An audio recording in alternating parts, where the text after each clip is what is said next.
Episode number 1 to 10। एक 17 वर्षीय ताज पहनाया गया राजा। दादी, क्या वह सचमुच इतना शक्तिशाली है? व्यस्त व्यावसायिक सड़क पर लड़की ने अपना फोन चालू किया और वॉलपेपर पर सादे कपड़ों में एक युवक की तस्वीर थी। आज के ज़माने में भी लोग सूती कपड़े क्यों पहनते होंगे?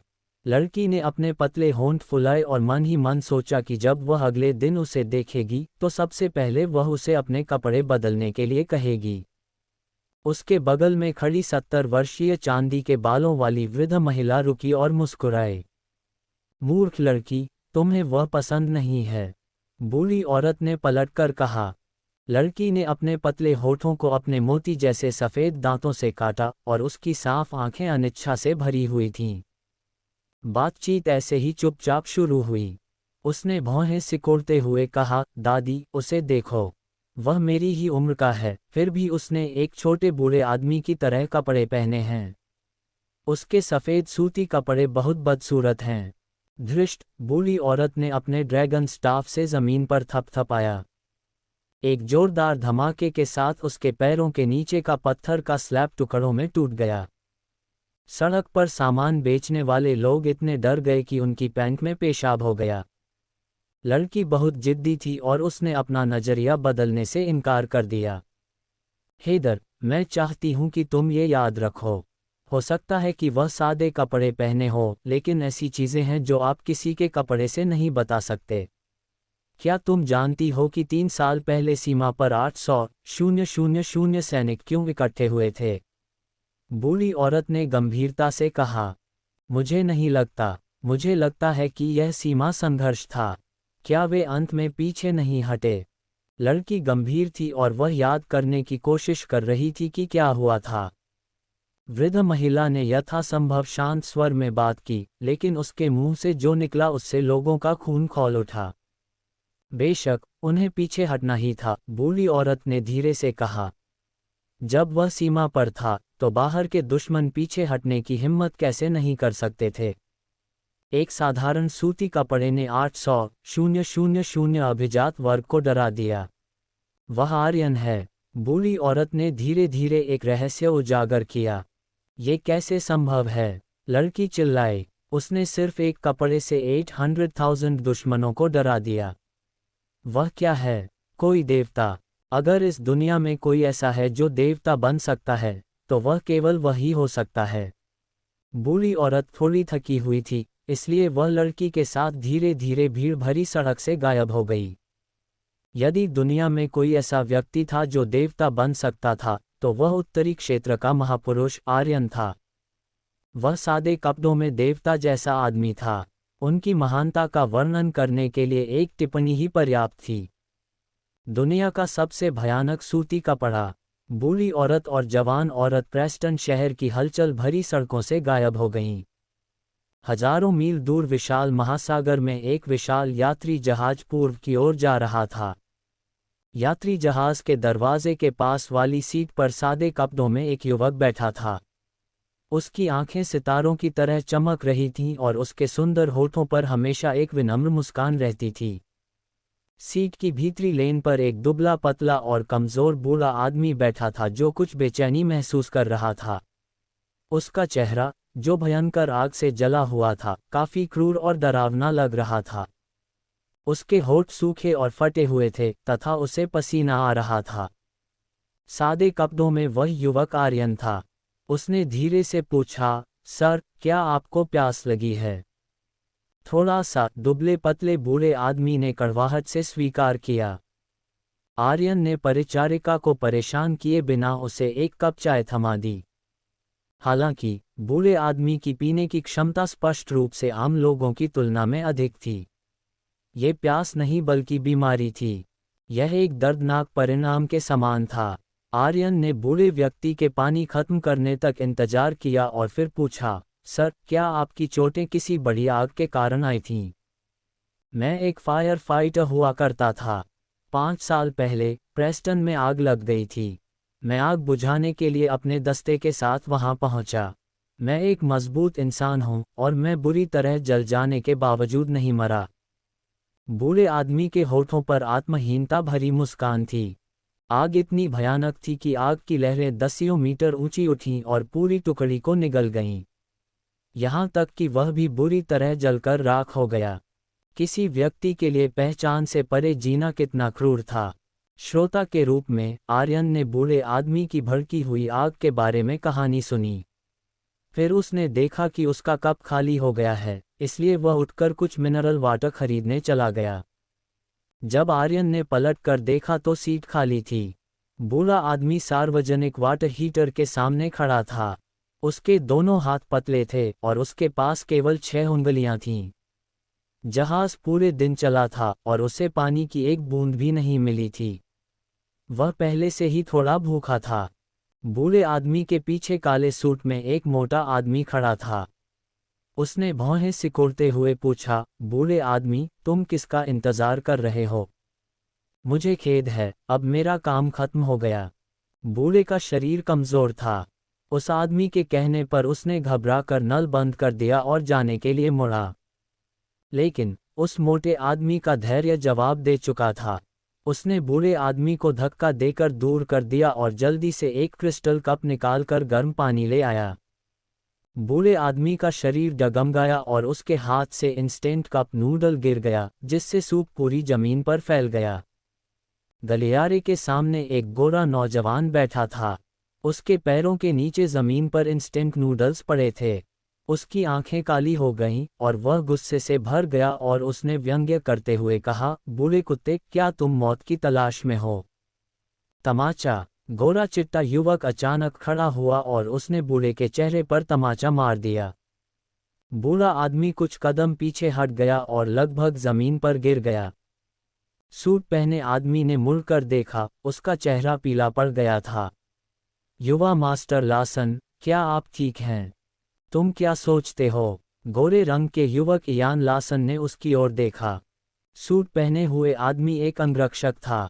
वह कांप उठा और गुस्से से डांटते हुए बूढ़े आदमी को मुक्का मारने और लात मारने के लिए मुड़ा। अरे अंधे बूढ़े, क्या तुम्हें पता है कि तुमने किसका अपमान किया है?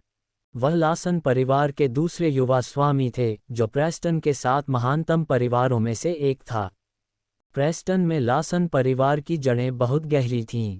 हाल के वर्षों में वे अच्छा कर रहे थे और अधिक से अधिक समृद्ध होते जा रहे थे। उनके पास 7 महान परिवारों का मुखिया बनने का एक स्पष्ट मौका था। प्रेस्टन में ऐसा कोई नहीं था जिसे इयान लासन अपमानित न कर सकें। उसके आसपास बैठे यात्री उसकी ओर भय से देख रहे थे, लेकिन कोई भी उसे रोकने के लिए आगे नहीं आया। प्रेस्टन में बहुत से परिवार लासन परिवार को नाराज करने का जोखिम नहीं उठा सकते थे, लेकिन इसी समय कोई आगे आकर खड़ा हो गया। सबकी निगाहों के नीचे आर्यन के पतले होंठ थोड़े से हिले और उसने कहा, अगर तुमने उसे एक बार और छुआ तो मैं तुम्हारे पूरे परिवार को मार डालूंगा। वूश! पूरे स्थान पर एकदम सन्नाटा छा गया। ये व्यक्ति कौन था? उसने लासन परिवार को भड़काने की भी हिम्मत की।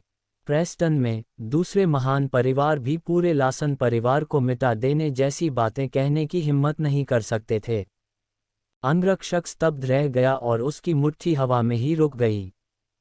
तुम कौन हो? उसे पीटना जारी रखो, इयान गुस्से में हंसा। उसने कहा कि प्रेस्टन शहर में कोई भी उसे छू नहीं सकता। आर्यन ने अपनी उंगलियां फड़फड़ाईं और हंसा। वूश! हजारों लोग खड़े हो गए और इयान पर अपनी तलवारें तान दीं। वह इतना डर गया कि रोने ही वाला था। इयान ने कहा था कि प्रेस्टन शहर में कोई भी उसे छू नहीं सकता, लेकिन आज यहाँ 1000 से ज्यादा लोग थे। उसे छूना तो दूर, वे अपनी उंगलियों के एक झटके में लासन परिवार के 3 परिवारों को भी खत्म कर सकते थे। बूढ़ा बटलर पसीने से तरबतर होकर लगातार माफी मांग रहा था। सर, ये गलतफहमी हो सकती है। तो फिर ये गलतफहमी जारी रहने दो। काल ने वहां मौजूद सभी लोगों को अपने कब्जे में ले लिया।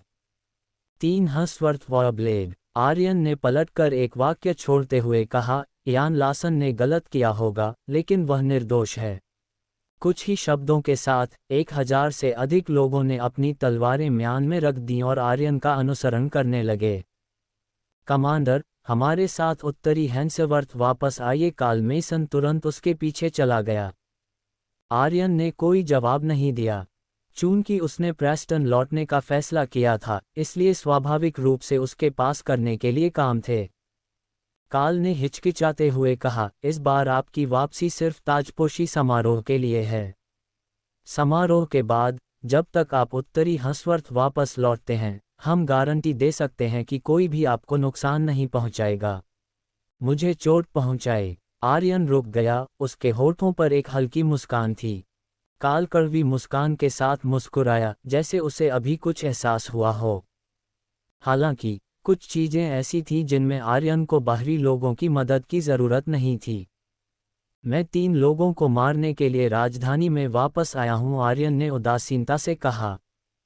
काल दंग रह गया। वह कहना चाहता था कि वह आर्यन के लिए ये सब करेगा।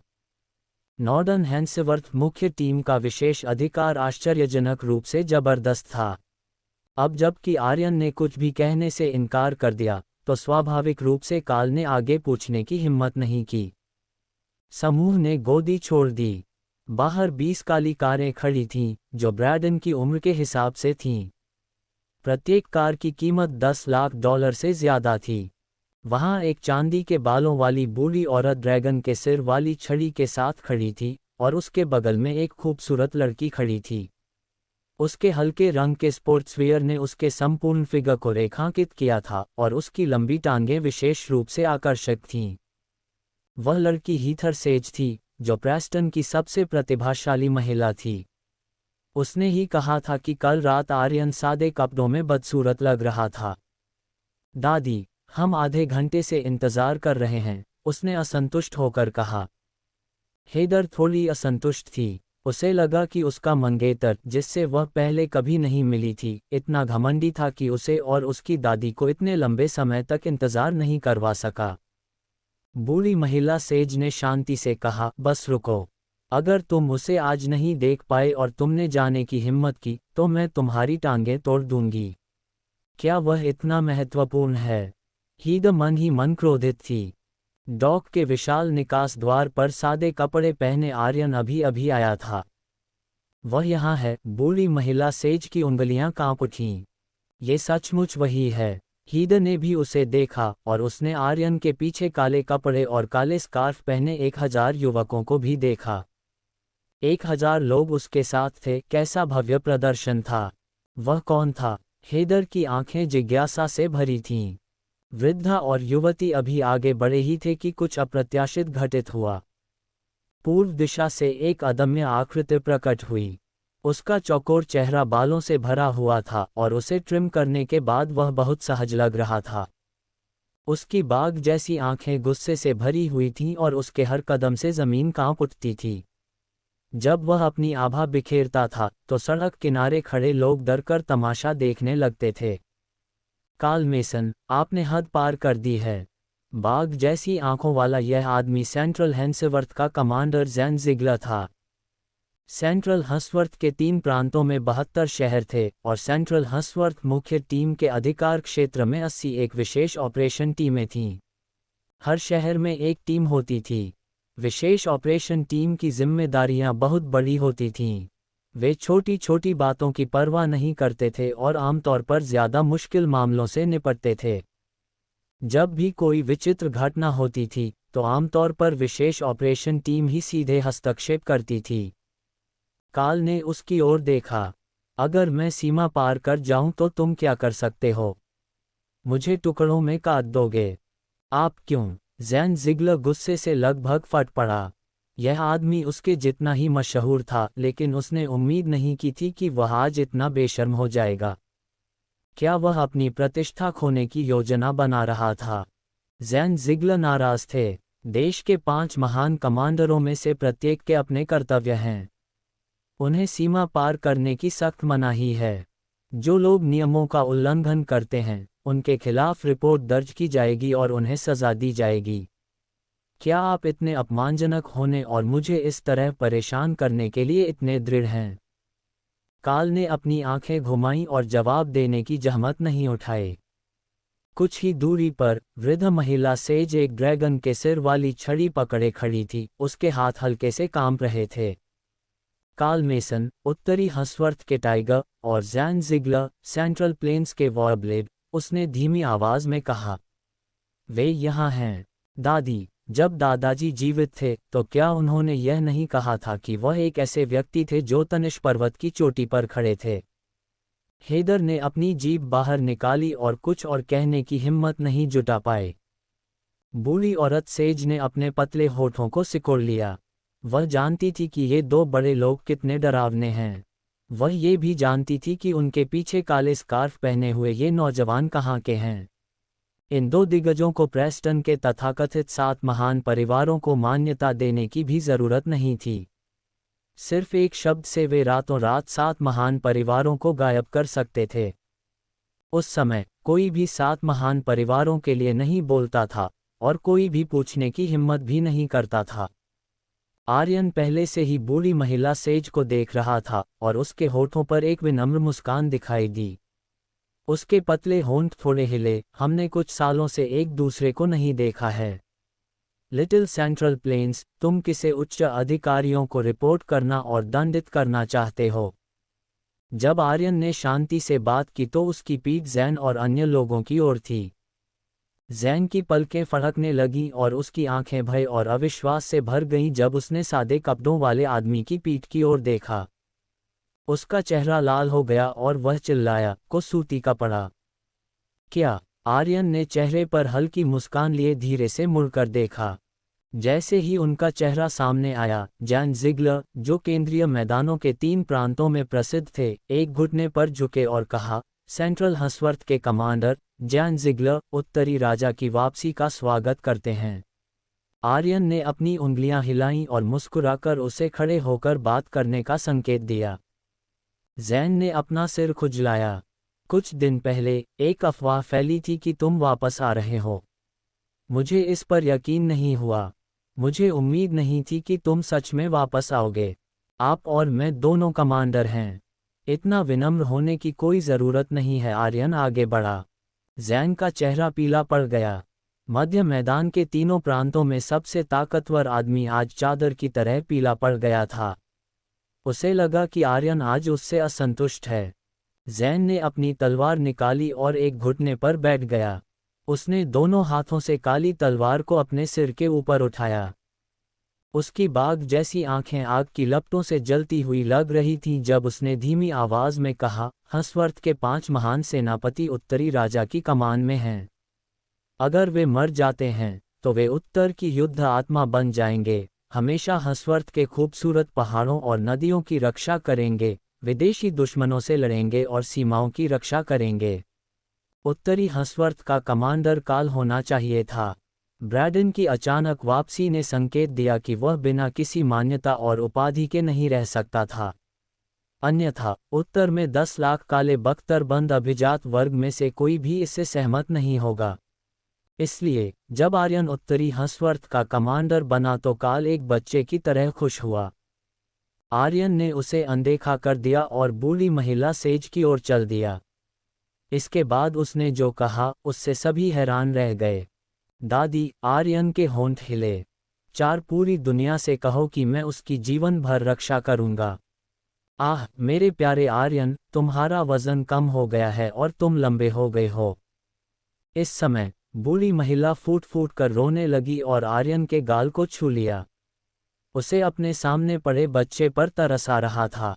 वह अकेली थी जो जानती थी कि आर्यन ने 13 सालों तक उत्तरी क्षेत्र में कितना कष्ट झेला था। आर्यन की नाक में कुछ खटास सी महसूस हुई और उसके मजबूत दिल को थोड़ी चोट पहुंची। जब तक आर्यन जीवित था, यदि उसका कोई रिश्तेदार होता तो दादी सेज पहली होती। जब तक वह जीवित रहेगी, आर्यन जीवन भर उसका सम्मान करेगा। यदि कोई भी उसकी उम्र के कारण उसे परेशान करता तो आर्यन उनके पूरे परिवार को मार डालता।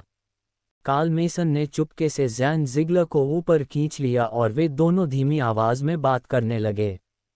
अंत में आर्यन ने कार में प्रवेश किया और शांति से कहा, कार्ल, नॉर्दर्न हेंसवर्थ टीम में वापस जाओ। जैन, तुम मेरे साथ आओ। आर्यन इस बार कुछ निजी मामलों को निपटाने के लिए वापस आया था। काली कारों का काफिला धीरे धीरे आगे बढ़ने लगा और सीधे प्रेस्टन शहर के पूर्वी क्षेत्र में स्थित सेज परिवार के आवास की ओर बढ़ गया। सेज परिवार प्रेस्टन के 7 महान परिवारों में से एक था। कार में बैठी बूढ़ी महिला सेज ने भावुक होकर कहा, 13 साल पलक झपकते ही बीत गए। छोटे आर्यन, तुम बड़े हो गए हो। अगर उस समय दादी ने मेरी रक्षा नहीं की होती, तो मुझे डर है कि मैं पहले ही मर चुका होता। आर्यन को उनकी इस दयालुता का कार्य सदैव याद रहेगा। बूढ़ी महिला सेज ने हाथ हिलाया। तुम, बच्चे, जब भी मुझे हर साल पत्र भेजते हो तो हमेशा बहुत विनम्र रहते हो। अब जब हम व्यक्तिगत रूप से मिल रहे हैं, तब भी तुम मेरे प्रति बहुत विनम्र हो। ओह ठीक है, ये हेदर है। नमस्ते, मैं हेदर सेज हूँ। हेदर ने अपना सुंदर हाथ शालीनता से आगे बढ़ाया। उसकी आंखें चमकीली थीं, उसके दांत मोती जैसे सफ़ेद थे, उसका शरीर सुंदर था और उसका स्वभाव किसी अमीर परिवार के व्यक्ति जैसा था। उसके चेहरे की विशेषताएं उत्तम और दोषरहित थीं, मानो वही ईश्वर की उत्तम कृति हो। यदि आप हमारी शादी के लिए सहमत नहीं हैं, तो आप सगाई तोड़ सकते हैं, आर्यन ने तुरंत कहा। वास्तव में, हेदर की आंखें चमक उठीं। तुम्हारी हिम्मत मत करना, बूढ़ी महिला सेज गुस्से में थी। बुढ़िया के गुस्से से ड्राइवर इतना डर गया कि वह कांपने लगा। ऋषि परिवार की वर्तमान मुखिया ये बूढ़ी महिला थी। परिवार में लगभग 100 लोग थे जो उससे डरते थे। बूढ़ी महिला सेज का गुस्सा आर्यन की गरिमा के प्रति उसकी चिंता से आया था। अगर महिला ने सगाई तोड़ने की पहल की, तो इसका मतलब था कि वह पुरुष को नीची नज़र से देखती है। अगर बात बाहर आ गई, तो पुरुष के पास क्या इज्जत बची रहेगी। यदि ऋषि परिवार ने सगाई तोड़ने का साहस किया, तो यह उत्तरी राजा के मुंह पर एक तमाचा होगा। क्या हेदर को आर्यन की पहचान पता थी? अगर उसने सगाई तोड़ने की हिम्मत की तो एक दिन के भीतर कोई पूरे सेज परिवार को गायब कर देगा। राजा आर्यन का अपमान करने के बाद दुनिया में कोई भी सेज परिवार की रक्षा नहीं कर सकता था। हेदर ने विनती की, दादी, ये तो 21वीं सदी है। हम अभी भी शादी की व्यवस्था क्यों कर रहे हैं? आप यह नहीं जानती, लेकिन जब मेरे सहपाठियों को पता चला, तो वे कई दिनों तक मुझ पर हंसते रहे। ये सगाई तुम्हारे दादा और हमारे सेज परिवार ने तय की है। तुम दोनों की सगाई तब हो चुकी थी जब तुम अपनी माँ के गर्भ में थे। जब तक मैं मर नहीं जाता, कोई भी इसे बदल नहीं सकता। वृद्धा सेज का चेहरा लाल हो गया था क्योंकि उसके शब्द अंतिम थे। हेदर रोना चाहती थी, लेकिन उसके आंसू नहीं निकले। वह गुस्से में अपने पैर पटकने लगी। वह पलटी और आर्यन की ओर देखते हुए एक अमित्र स्वर में पूछा, क्या आप सेंट्रल प्लेन्स के वॉर्बलेट ज़ैन ज़िगलर और उत्तरी हैंसेवर्थ के टाइगर कार्ल मेसन को जानते हैं? मैं उन्हें बहुत अच्छी तरह से जानता हूँ, आर्यन ने उत्तर दिया। जैसे कि उसे लगा कि हेदर को अभी भी कुछ पूछना है, उसने हल्के से मुस्कुराते हुए कहा, ज़ैन मेरे बगल में रहता था और अक्सर मेरी तलवार साफ करता था। मैं उन्हें अच्छी तरह से जानता हूँ। उत्तरी राजा की तलवार ऐसी चीज नहीं है जिसे कोई भी साफ कर सके। ज़ैन ज़िगलर को इस पर गर्व था। अंत में, हेदर अचेत हो गई और काफी देर तक होश में नहीं आई। हैंसेवर्थ के commander in chief, central plains के वारब्लेड की उपाधि वाले, लगभग 10 लाख वर्ग किलोमीटर क्षेत्र के सबसे ताकतवर व्यक्ति, ज़ैन ज़िगलर, क्या आर्यन के आसपास कोई नहीं थे? आर्यन कितना भयानक था। हेदर की आंखें बहुत सुंदर थीं और उनमें आत्मा थी, मानो वे सांसारिक दुनिया से दूषित नहीं थीं। जब वह होश में आई तो काफिला रुक चुका था और आर्यन कार से उतर गया था। अगर ज़ैन ज़िगलर तलवार साफ करने वाला आदमी है, तो कार्ल मेसन के बारे में क्या? हेदर ने उत्सुकता से पूछा। किसी ने कोई जवाब नहीं दिया। आर्यन बूढ़ी महिला सेज का समर्थन कर रहा था और उसने हीथर के सवाल का जवाब नहीं दिया। हेदर आपके बारे में नहीं जानती, इसलिए ये स्वाभाविक है कि वह उत्सुक है। बूढ़ी महिला सेज ने दयालुता से मुस्कुराया। दादी को जो पसंद है, मैं उसकी पूरी जिंदगी रक्षा करूंगा। अब से जो भी उन्हें छुएगा, मैं उसके पूरे परिवार को मार डालूंगा, आर्यन ने शांति से कहा।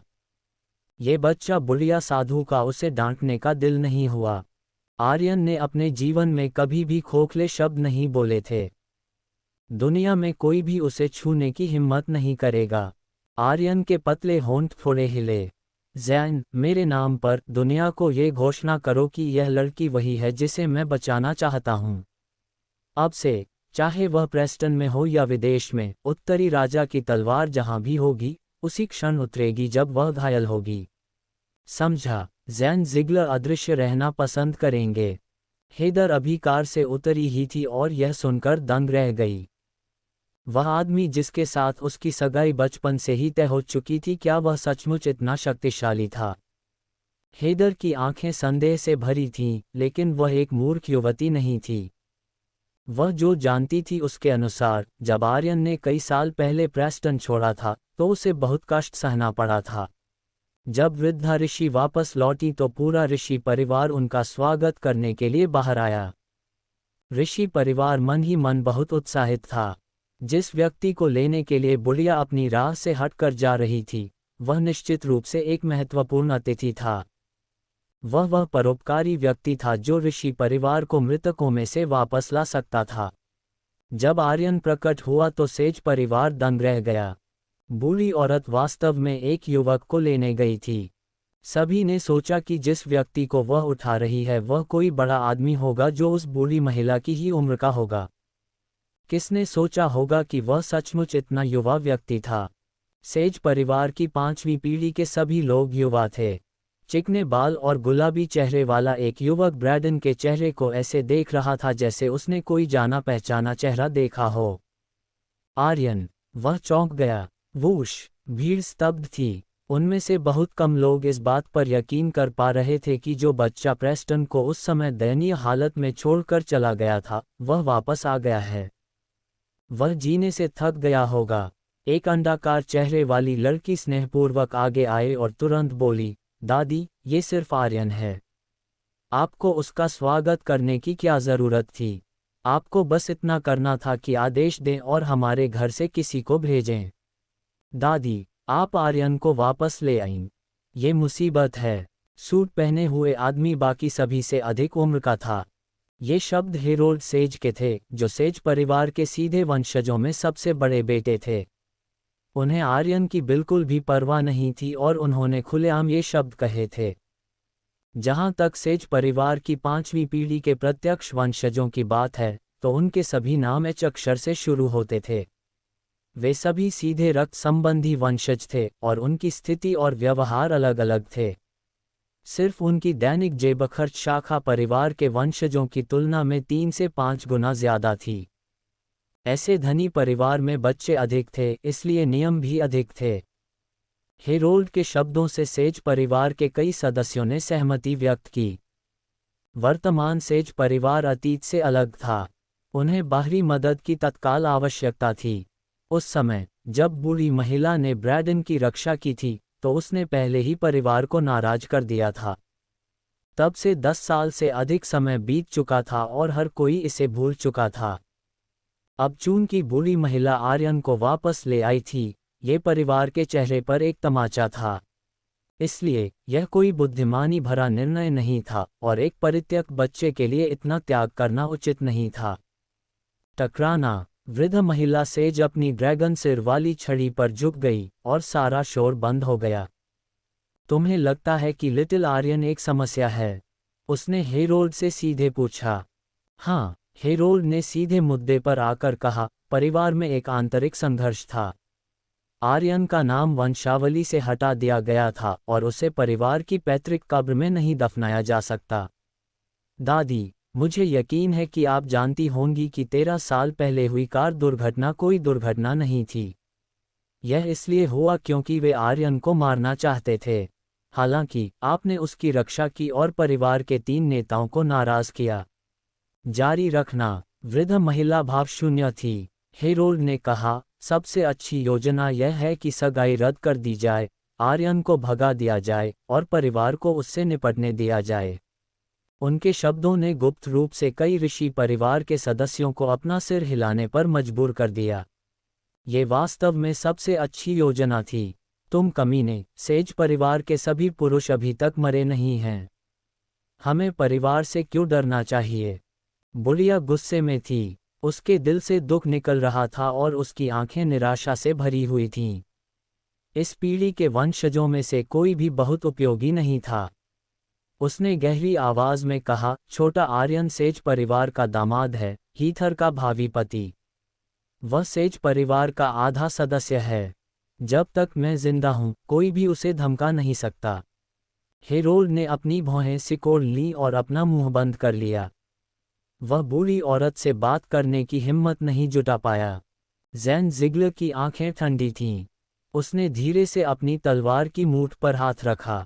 अगर वह अपनी तलवार निकालता तो वह खून से सनी होती। वह वहां मौजूद किसी भी दूसरे व्यक्ति से कहीं ज्यादा गुस्से में था। आर्यन की क्या हैसियत थी? उसे यहाँ कैसे अपमानित किया जा सकता था? ज़ैन ने एक कदम आगे बढ़ाया और अपनी तलवार निकालने ही वाला था। वह इन सेज परिवार के जूनियर्स को सबक सिखाने के लिए बेतहाशा अपनी तलवार निकालने ही वाला था। पीछे हटो। आर्यन के पतले होंठ थोड़े से हिले। 5 उत्तरी राजा का अनुग्रह। ज़ैन ज़िगलर पीछे हट गए, अभी भी क्रोधित थे। उसकी नज़र में आर्यन का दर्जा बहुत ऊंचा था। अब जब वह अपने गृहनगर लौट आया था तो उसे सेज परिवार द्वारा अपमानित किया जा रहा था। यदि उत्तरी हैंसवर्थ का क्रूर टाइगर कार्ल मेसन यहाँ होता तो वह निश्चित रूप से इन सेज परिवार के जूनियर्स को दंडित करता। अब चूंकि बूढ़ी महिला सेज क्रोधित थी, इसलिए हेरोल्ड सेज और अन्य जूनियर्स ने ब्रैडन को बाहर निकालने की बात कहने की हिम्मत नहीं की। ब्रॉयडन, अब से तुम सेज परिवार के साथ रहोगे। हीथर के विला में 3 मंजिलें हैं। पहली मंजिल लिविंग रूम है, दूसरी मंजिल पर तुम दोनों रहोगे और तीसरी मंजिल स्टोर रूम है, बूढ़ी महिला सेज ने विनम्रता से कहा। दादी माँ हेदर सेज का चेहरा लाल हो गया था और उसकी छोटी बेटी की शर्म ने उसे अपने पैर पटकने पर मजबूर कर दिया। वे दोनों बचपन में ही मिले थे। वह और आर्यन 13 साल तक एक दूसरे से संपर्क में नहीं रहे थे। अब चूंकि वे सभी बड़े हो चुके थे और एक दूसरे को अच्छी तरह से नहीं जानते थे, तो वे मिलते ही एक साथ कैसे रह सकते थे? दादी, मैं आपको इस विवाह पर पुनर्विचार करने का सुझाव देता हूं। हेरोल्ड ने अपनी भौहें सिकोड़ी। सेज परिवार की युवा पीढ़ी के प्रतिरोध ने हीदर को एक हल्की मुस्कान दिखाने पर मजबूर कर दिया। क्या वह चाहती थी कि वह एक अजनबी आदमी को स्वीकार करे और यहाँ तक कि उसे अपना पति भी बनाना चाहे? वह ऐसा करने को तैयार नहीं थी। दादी, आर्यन ने मुस्कुराते हुए कहा, चूंकि हेदर तैयार नहीं है तो चलो शादी के बारे में भूल जाते हैं। मैं उसे अपनी बहन की तरह रख सकता हूँ। आर्यन, बूढ़ी महिला सेज चौंक गई। यह अच्छा होगा, हेदर ने खुश होकर कहा। अगर वह आदमी सगाई तोड़ देता है तो ये हीथर की प्रतिष्ठा के लिए अच्छा नहीं है। मुझे डर है कि वह भविष्य में प्रेस्टन में अपना सिर नहीं उठा पाएगी। सेज परिवार कल विवाह रद्द करने का दस्तावेज लिखेगा और मैं उस पर हस्ताक्षर करूंगा, आर्यन ने प्यार से कहा। कम से कम तुम काफी व्यवहार कुशल हो, हेरोल्ड ने व्यंग्य किया। अगर ऐसा है तो क्या आप प्रेस्टन में अपना सिर उठाने में असमर्थ नहीं हो जाएंगे? हीथर थोड़ा शर्मिंदा था। ये ठीक है, आर्यन ने कहा था कि वह जीवन भर उसकी रक्षा करेगा और वादा का मतलब था जीवन भर। लेकिन ज़ैन अब इसे बर्दाश्त नहीं कर सका। सगाई तोड़ने वाली महिला। वह उदास था। सिर्फ वह आदमी नहीं जो अपना सिर नहीं उठा सकता। सेज परिवार कितना बढ़िया परिवार है। सगाई तोड़ने वाली कितनी बढ़िया महिला है। तुम कोशिश कर सकते हो। अगर तुमने सगाई तोड़ने की हिम्मत की तो कोई आज रात तुम्हारे सेज परिवार को मिट्टी में मिलाने की हिम्मत करेगा। अंत में ज़ैन को गुस्सा आ गया।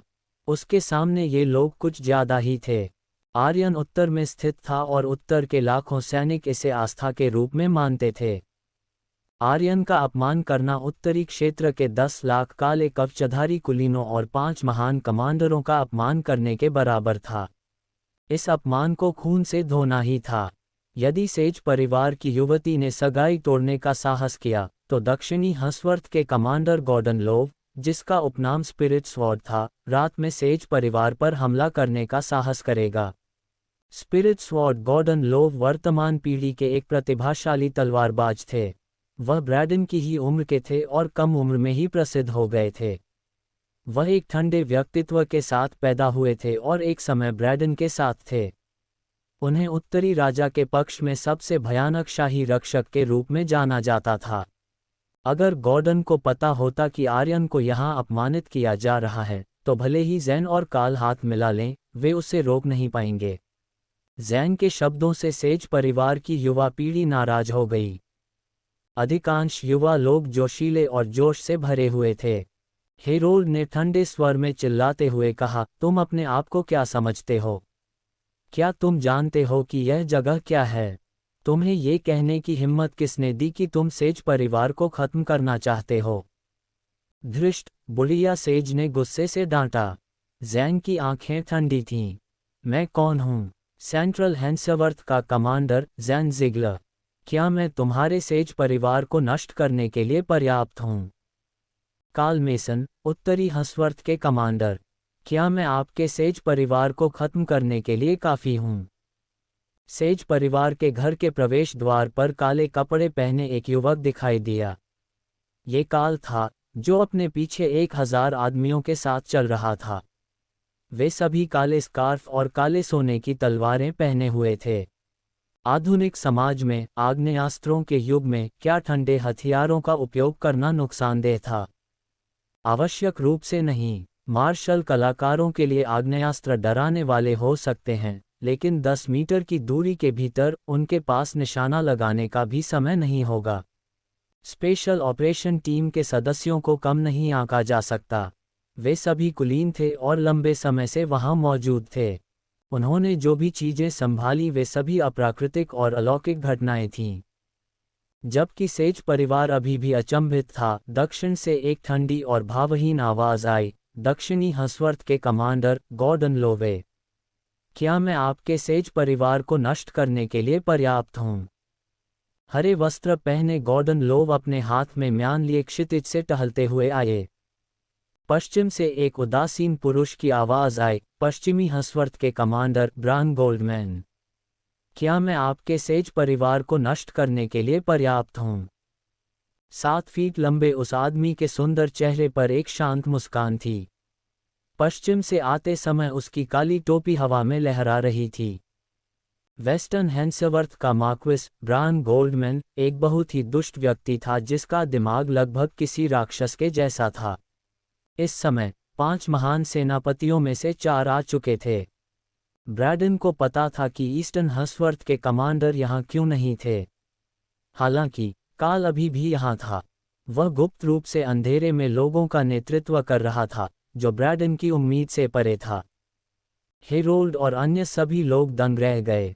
जब वे अभी भी सदमे में थे, स्पिरिट स्वॉर्ड गॉर्डन लोवे ने अपनी मुट्ठियां बंद की और कहा, गॉर्डन लोवे उत्तरी राजा की वापसी का स्वागत करता है। ब्रान गोल्डमैन उत्तरी राजा की वापसी का स्वागत करते हैं। पश्चिमी हंसवर्थ के मार्क्विस ब्रान गोल्डमैन ने झुककर अपने हाथों को एक साथ मोड़ा। काल मुस्कुराया और उसने यह नहीं बताया कि वह क्यों नहीं गया।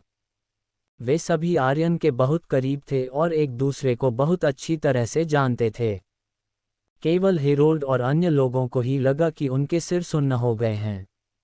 उन्हें समझ में नहीं आया कि राजधानी छोड़ने के 13 सालों के दौरान आर्यन ने क्या अनुभव किया होगा। हेरोल्ड जैसी युवा पीढ़ी कभी भी विशेष ऑपरेशन टीम के संपर्क में नहीं आ सकेगी। केवल वृद्ध महिला ऋषि जैसी पुरानी पीढ़ी ही जानती थी कि आज आए 4 महान सेनापति कितने डरावने थे। आपका सेज परिवार बहुत शक्तिशाली है और प्रेस्टन के 7 महान परिवार बहुत शक्तिशाली हैं। काल ने धीरे से कहा, आज हम चारों तुम्हारे ऋषि परिवार को नष्ट कर देंगे। क्या इतना काफी है? उसके प्रश्न से ऋषि परिवार में सभी लोग भयभीत होकर चुप हो गए। यदि उनमें से कोई भी चीखता तो प्रेस्टन में भूकंप आने के लिए पर्याप्त होता। 5 महान सेनापतियों में से 4 आ चुके थे और अब ऋषि परिवार के निवास में थे। खबर फैलते ही कौन जानता था कि कितने लोग उनका पक्ष लेने आएंगे। आप कौन हैं? हेरोल्ड ने धीमी आवाज में पूछा। मेरा नाम गॉर्डन लो है। मेरा एक शब्द और मैं प्रेस्टन शहर को 10 साल के लिए सील कर सकता हूँ। आप क्या सोचते हैं? गॉर्डन ने देखा। हेरोल्ड की आंखें भय से भर गईं। उसे एहसास हुआ कि उसने आज या तो किसी बड़े आदमी को या फिर किसी पागल को भड़का दिया है। सिर्फ एक वाक्य से वह प्रेस्टन को 10 साल के लिए सील कर सकता था। वह सिर्फ सेज परिवार को ही निशाना नहीं बना रहा था, बल्कि 5 मिलियन लोगों वाले पूरे प्रेस्टन शहर को निशाना बना रहा था। हेरोल्ड ने सहज ही सोचा कि वे पागलों का एक समूह है जो ऐसी बातें कहने का साहस कर रहे हैं। बड़ी बड़ी बातें कौन नहीं करना जानता। चिकने बालों वाला वह युवक क्रिस सेज था। उसने ही पहली नज़र में आर्यन को पहचाना था। ब्रैडन को याद आया कि क्रिस बचपन में बहुत ही लार टपकाता था। वह लापरवाह था और एक बार उसे शौचालय के गड्ढे में धकेल दिया गया था। वयस्कों द्वारा बाहर निकाले जाने के बाद भी वह डकार लेता रहा। उस समय आर्यन परिवार का सबसे बड़ा बेटा था। स्थिति के संदर्भ में, जन्म के बाद, इसका अर्थ था कि करोड़ों की संपत्ति विरासत में मिलने का इंतजार कर रही थी। बाद में, परिवार में आंतरिक संघर्ष हुआ और आर्यन के वंश को करारी हार का सामना करना पड़ा। परिवार के मौजूदा 3 मुखियाओं ने उन्हें खत्म कर दिया। उसकी मां 7 वर्षीय आर्यन को लेकर उस रात परिवार से भाग गई थी। हालांकि उन्हें सड़क पर रोक लिया गया। सतह पर यह एक कार दुर्घटना की तरह लग रहा था, लेकिन समझदार आंखों वाले लोग समझ सकते थे कि यह ऋषि परिवार के 3 प्रमुखों की उन्हें मारने की मंशा थी। ये बूढ़ी महिला सेज ही थी जो आगे आए और उसने 7 वर्षीय आर्यन की रक्षा की, जिसके कारण सेज परिवार और के बीच संबंध खराब हो गए, जिसने आज सेज परिवार के पतन का कड़वा फल दिया। क्रिस के शब्दों से हेरोल्ड शांत हो गया। कम से कम उन्हें ये तो पता था कि प्रेस्टन शहर में, भले ही 7 महान परिवार एकजुट हो जाएं, किसी में ये कहने की हिम्मत नहीं होगी कि वे प्रेस्टन को 10 साल के लिए बंद कर देंगे। बूढ़ी औरत सेज ने मन ही मन आह भरी। उसे उम्मीद नहीं थी कि सेज परिवार की पीढ़ी में कोई भी होनहार नहीं होगा। कोई भी समझदार व्यक्ति ये देख सकता था कि गॉर्डन और अन्य सभी लोग चौंकाने वाले व्यक्ति थे जिन्हें वे अपमानित नहीं कर सकते थे। दादी, चिंता मत करो, आर्यन मुस्कुराया। तुम्हारे आसपास होने से मैं स्वाभाविक रूप से चिंतित नहीं हूँ। मैं बस थोड़ा दुखी हूँ। उस समय प्रेस्टन में सेज परिवार किसी से कम नहीं था। यह अफसोस की बात है कि सेज परिवार के पुरुष इतने निराशाजनक हैं कि वे पारिवारिक व्यवसाय को भी संभाल नहीं पा रहे हैं। उनमें से ज़्यादातर औसत दर्जे के हैं। जब मैं मर जाऊंगा तो मैं तुम्हारे दादाजी सेज को निराश कर दूंगा। वृद्ध महिला सेज ने हेरोल्ड और अन्य लोगों की ओर घोर निराशा भरी नज़रों से देखा। 6 ग्रेड नाकाबंदी आदेश। आर्यन ने वृद्ध महिला को सांत्वना दी और जैन जिगलर और अन्य लोगों को सिर हिलाकर संकेत दिया। कुछ ऐसे सबक थे जो ऋषि परिवार के भोगवादी बेटों को सीखने चाहिए थे। कुछ ऐसे लोग थे जिन्हें वे नाराज नहीं कर सकते थे।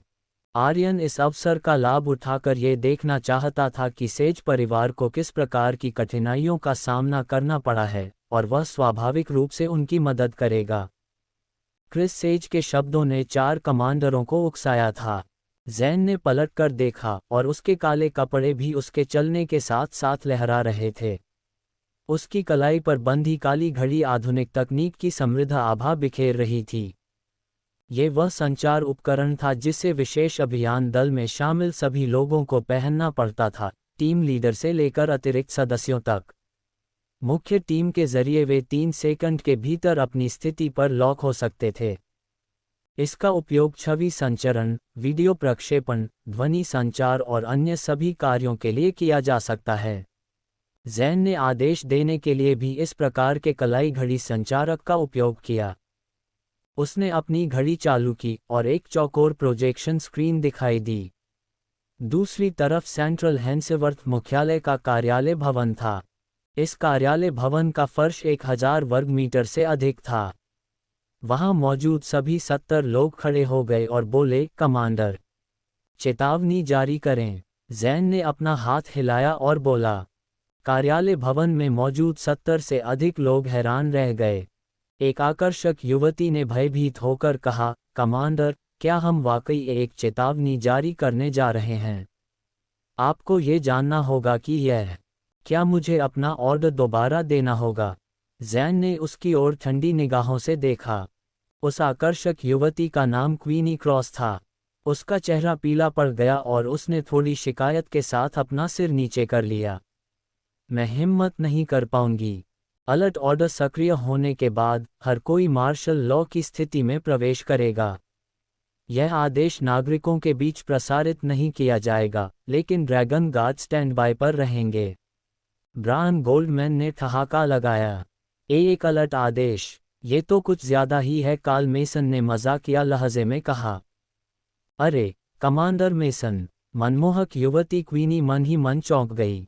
उन्हें उम्मीद नहीं थी कि नॉर्डन हेंसेवर्थ के पूर्व कमांडर कार्ल मेसन भी वहां होंगे।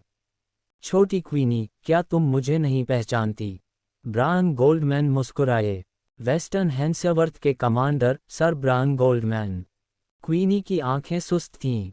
पश्चिमी हंसवर्थ के मार्क्विस ब्रायन गोल्डमैन वास्तव में आ चुके थे। आखिर क्या हो रहा था? इसने तीनों कमांडरों को मध्य मैदानों में एकत्र होने के लिए उकसाया था। हम्फ, जैन ने ठंडी आवाज में कहा, तुम बहुत असभ्य हो। गॉर्डन लोव भी यहाँ है। सेंट्रल हेंसेवर्थ की मुख्य team Queenie Cross commander Gordon Lowe को बधाई देती है। क्वीनी का चेहरा पीला पड़ गया। वीडियो प्रोजेक्शन के जरिए वह गॉर्डन को साफ साफ देख सकती थी। ये दक्षिणी हंसवर्थ का commander Spirit Sword Gordon Lowe था। यह अफवाह थी कि दुनिया में किसी ने भी उसे कार्रवाई में नहीं देखा था।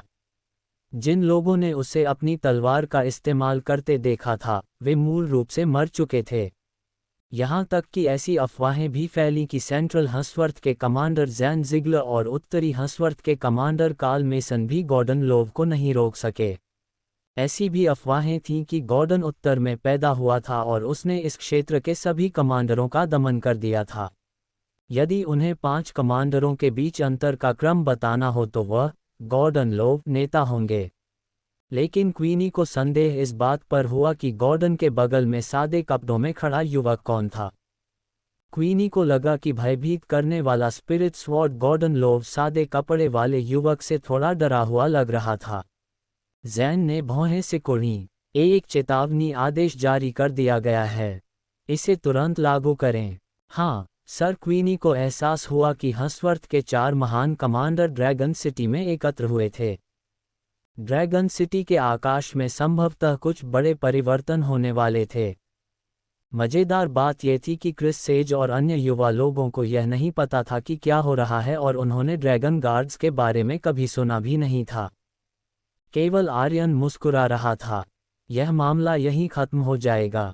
मुख्य टीम ने 50 साल से चेतावनी आदेश जारी नहीं किया है। भूल जाओ।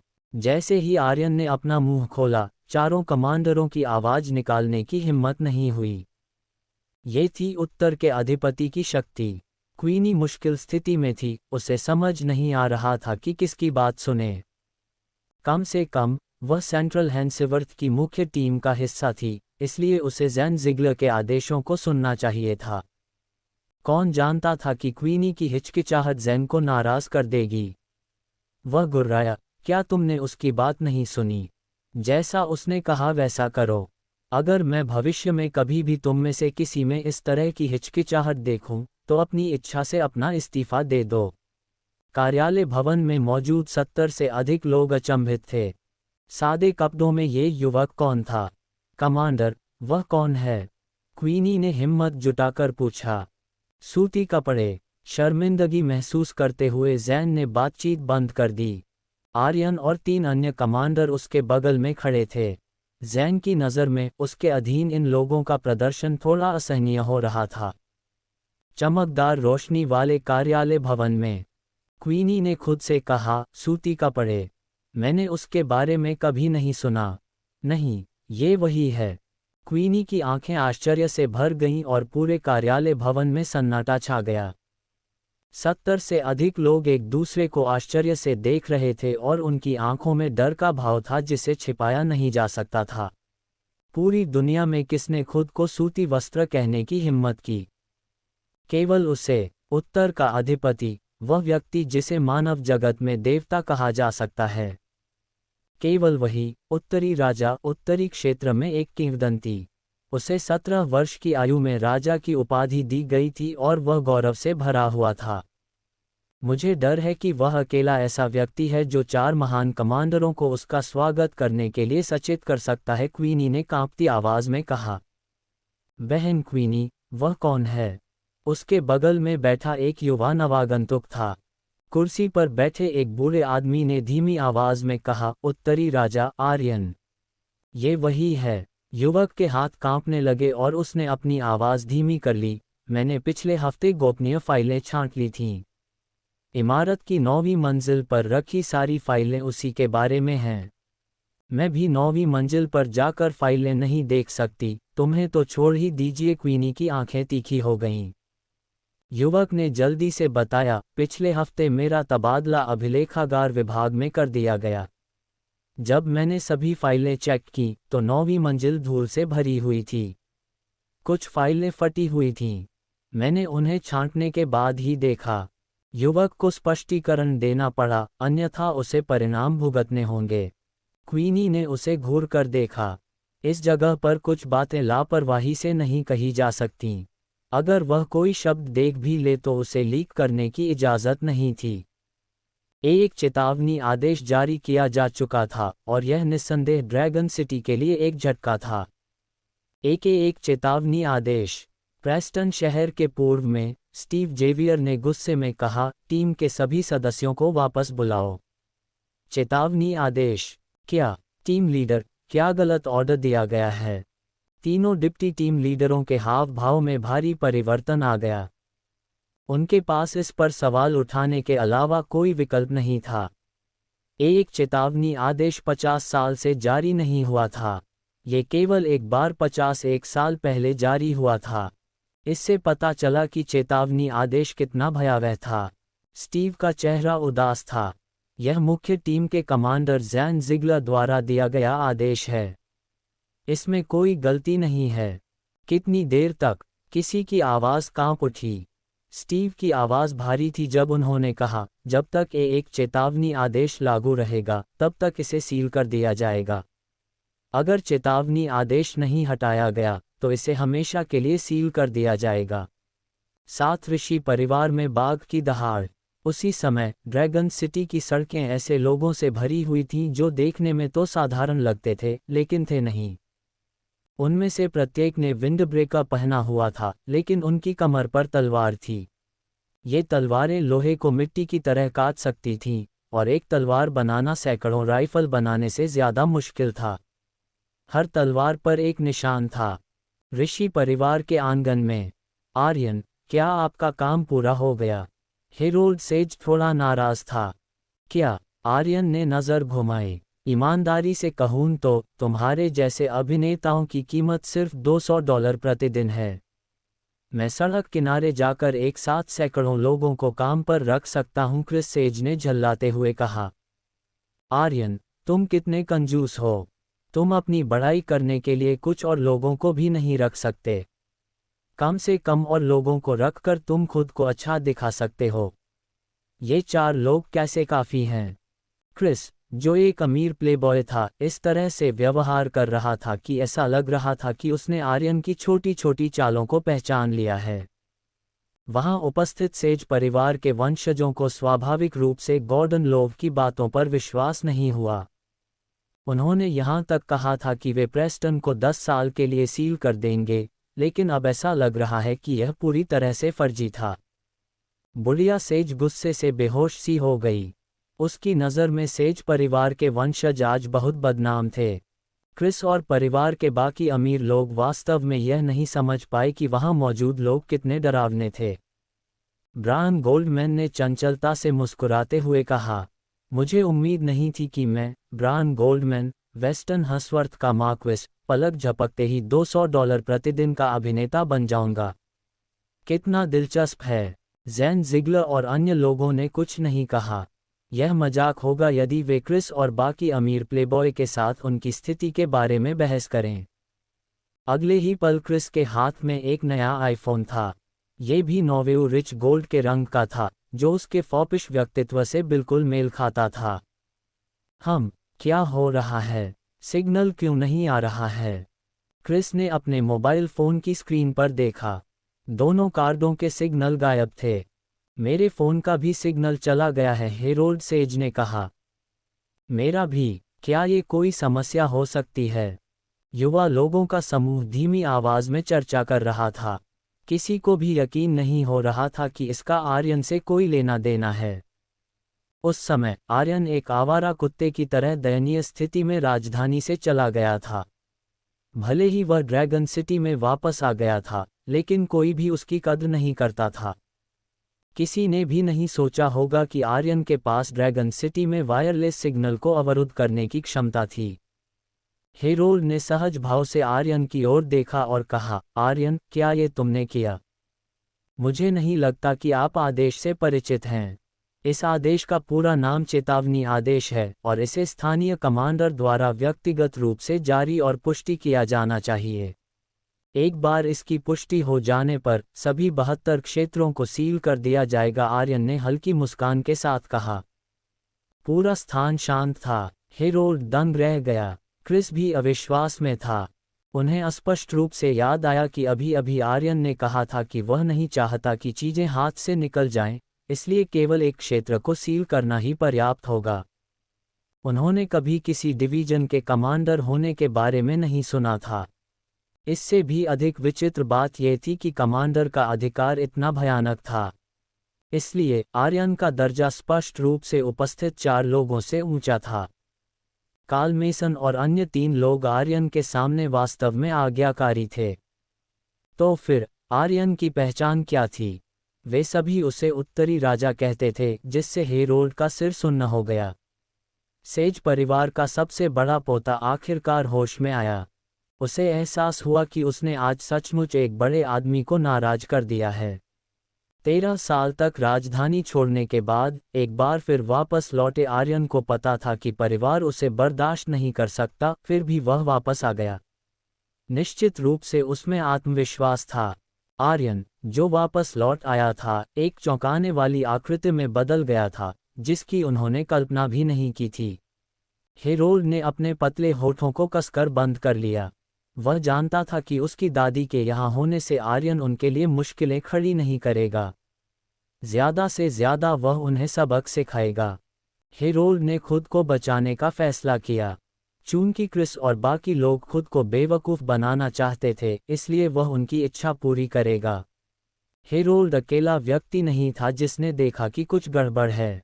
आखिरकार एक आदेश जारी हुए कुछ ही मिनट हुए थे और सभी सेल फोन सिग्नल पहले ही काट दिए गए थे। इस प्रकार की शक्ति ऐसी चीज नहीं थी जिसे 7 महान परिवार प्राप्त कर सकें। दबंग किंतु संयमित किंतु अत्याचारी रणनीति में कोई कमी नहीं। काले वस्त्र पहने, जबरदस्त शारीरिक शक्ति से भरपूर, हत्या की मंशा से भरी आंखों वाला एक युवक ऋषि परिवार के द्वार पर पहुंचा। हालांकि स्टीव जेवियर प्रवेश नहीं कर सके। यह न भूलें कि कार्ल मेसन ब्रैडन का स्वागत करने के लिए नॉर्डन हेंसेवर्थ मुख्य टीम के 1000 सदस्यों को लेकर आए थे। ड्रैगन गार्ड यहां आधिकारिक ड्यूटी पर हैं। असंबंधित कर्मचारी, पीछे हटो, स्टीव ने जोर से चिल्लाया। रुकना! काले वस्त्र पहने 1000 लोग प्रवेश द्वार को अवरुद्ध कर रहे थे। स्टीव ने ध्यान से देखा कि सामने खड़े लोगों ने भी उनके जैसे ही कपड़े पहने हुए थे, लेकिन उनकी छाती पर लगी तलवार देखकर उसकी सांस रुक गई। यह उत्तरी राजा की तलवार का प्रतीक था। इससे कोई फर्क नहीं पड़ता था कि यह दक्षिणी, उत्तरी या मध्य हस्वर्थ था। केवल मुख्य टीम के कुलीन सदस्य ही इसे पहन सकते थे और किसी भी समय केवल एक को ही भेजा जाता था। हालांकि आज सेज परिवार के घर में 1000 लोग थे। यहाँ सेज परिवार के मनों में 1000 कुलीन लोग एकत्रित हुए थे। यह महान शक्ति का प्रदर्शन था, प्रभुत्व दिखाने के लिए बाघ की दहाड़ की तरह, जिससे स्टीव के सिर में झुनझुनी हो रही थी। उसने आश्चर्य से पूछा, उनकी छाती पर उत्तरी राजा की तलवार का प्रतीक है? वे परिवार के सदस्य हैं। हिलना मत। मैं स्टीव जेवियर हूँ, टीम लीडर। मुख्य टीम, किसी ने अपनी पहचान बताई। स्टीव दंग रह गया और अविश्वास से बोला, आप लोग यहाँ आने के लिए सीमा पार कर आए। वे सचमुच सीमा पार कर गए थे। उन्हें अंदर आने दो। दरवाज़ा बंद करने की कोई ज़रूरत नहीं है, काल की आवाज़ पीछे से आई। हाँ सर। 1000 आदमियों ने अपनी तलवारें म्यान में रख लीं और रास्ता खोल दिया। स्टीव का दिल भारी था। वह सभी को सेज परिवार के घर में ले गया और पाया कि वहां बड़ी संख्या में लोग इकट्ठे हुए थे। हालांकि सेज परिवार के पड़ोस से कुछ ही दूरी पर एक स्थानीय पुलिस स्टेशन था। वहां लियोन जिमरमैन नाम के एक चाचा रहते थे। लियोन जिमरमैन ने बहुत पहले ही महसूस कर लिया था कि कुछ गड़बड़ है। जब उसने बड़ी संख्या में काले कपड़े पहने लोगों को इकट्ठा होते देखा तो उसने सोचा कि यह एक सामाजिक समूह की लड़ाई है और उसने तुरंत इसकी सूचना शाखा कार्यालय को दी। फोटो शाखा में भेजे जाने के बाद लियोन ने साहस जुटाया और प्रेस्टन की नई जिला शाखा के प्रमुख को फोन किया। चीफ जेसन, उसने धीमी आवाज में कहा, यहाँ एक भयंकर गिरोह की लड़ाई चल रही है। इसमें हजारों लोग शामिल हैं। मैं बैकअप का अनुरोध कर रहा हूँ। लियोन, मेरी बात सुनो। खिलवाड़ मत करो, मुझे तुरंत रिपोर्ट करो। उन लोगों के करीब मत जाओ, समझे? प्रेस्टन की नई जिला शाखा के कार्यालय में चौकोर चेहरे वाले अधेड़ उम्र के व्यक्ति जेसन विलियम्स ने अपना गुस्सा दबाया और धीरे से बात की। काम के कारण उनके बाल सफ़ेद हो रहे थे और वे 50 वर्ष के लग रहे थे, हालांकि उनकी उम्र 40 वर्ष भी नहीं थी। यह मेरा क्षेत्र है, मुझे जिम्मेदारी लेनी होगी। लियोन ने अपना मन बना लिया था। मैंने तुमसे कहा था कि तुम तुरंत मेरे पास रिपोर्ट करो। क्या तुम मुझे सुन नहीं सकते? तुरंत आ जाओ, उनके करीब मत जाओ। मैं फिर कहता हूँ, उनके करीब मत जाओ, समझे? जेसन विलियम्स उग्र स्वभाव का था और अपने पुराने साथी के बेटे को लेकर चिंतित था, इसलिए वह उसे बार बार चेतावनी देता था। जेसन के अचानक भड़कने से लियोन सचमुच डर गया। वह जल्दी से पलटा और वापस शाखा कार्यालय की ओर चल पड़ा।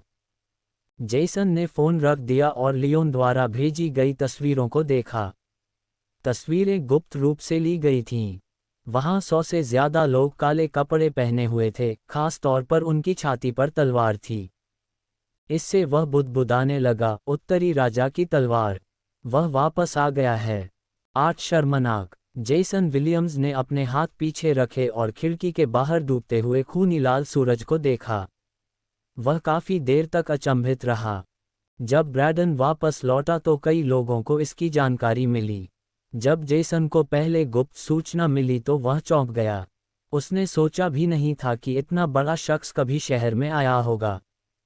बाद में जेसन को 13 साल पहले हुई कार दुर्घटना याद आई और उसने उस प्रतिभाशाली छोटे लड़के से व्यक्तिगत रूप से मुलाकात भी की थी। उस समय छोटा लड़का आर्यन बहुत ही दयनीय स्थिति में था और निर्दोष था। अगर सेज परिवार ने उसकी रक्षा नहीं की होती तो वह अब तक हड्डियों का ढेर बन चुका होता। आर्यन को उत्तरी क्षेत्र में भेजा गया जहां उस तक नहीं पहुंच सकते थे। केवल वहां आर्यन सुरक्षित रह सकता था। लेकिन कौन जानता था कि यह छोटा बालक 13 साल बाद इतनी भयानक शक्ति के साथ लौटेगा। यदि उत्तर का अधिपति क्रोधित होकर वापस आया तो 10 परिवार भी उसके लिए नष्ट करने के लिए पर्याप्त नहीं होंगे। प्रहार प्रहार। लियोन जिम्मरमैन ने लकड़ी के दरवाजे पर दस्तक दी। अंदर आ जाओ। जेसन ने राहत की सांस ली। अंकल जेसन, आपने मुझे वापस आने के लिए क्यों कहा? वे लड़ने वाले थे। कमरे में प्रवेश करते ही लियोन ने अपना असंतोष व्यक्त किया। तुम थोड़े मूर्ख हो, तुम्हें पता है? क्या तुम्हें पता है कि फोटो में दिख रहे लोग किस टीम के हैं? जेसन ने पलटकर उसकी ओर देखा। वे काले कपड़े पहने हुए थे। ये स्पष्ट रूप से युवा लोगों के बीच एक समूह लड़ाई है। लियोन ने नाक भान से कोड़ी। अगर वे ये सुनेंगे तो वे तुम्हें जरूर सबक सिखाएंगे। वे आर्यन के लोग हैं। जेसन ने लियोन से कुछ भी नहीं छिपाया। लियोन हैरान रह गया। जेसन ने सिर हिलाया। जहां तक मुझे पता है, ड्रैगन गार्ड्स के पास इतने सारे आधिकारिक सदस्य नहीं हैं। इसके अलावा उनके कपड़ों के सामने की तरफ तलवार का ये प्रतीक केवल मुख्य टीम के कुलीन गार्ड ही पहन सकते हैं। लियोन स्तब्ध रह गया और काफी देर तक कुछ नहीं बोला। लियोन जिमरमैन और जेसन विलियम्स पिता और पुत्र की तरह थे, इसलिए वे कभी कभार ही कुछ शब्द सुन पाते थे। हालांकि कौन जानता था कि आज वे जिन लोगों से मिलेंगे उनमें मुख्य टीम के सदस्य भी शामिल होंगे। प्रेस्टन टीम के अधिकार के कारण आपातकाल की स्थिति में उनके पास सर्वोच्च स्वायत्तता थी। हमें ये याद रखना होगा कि यह सिर्फ स्वतंत्र रूप से निपटने का अधिकार नहीं है, बल्कि स्वतंत्र रूप से निर्णय लेने का अधिकार भी है। यही कारण था कि जेसन पहले भी नाराज था। अगर लियोन सेज परिवार में घुस जाता और स्टीव जेवियर और अन्य लोगों द्वारा उसकी पिटाई की जाती, तो जेसन को कोई स्पष्टीकरण नहीं मिलता। कारण सरल था, जेसन की पहचान के कारण वह स्टीव के संपर्क में आने के योग्य नहीं था।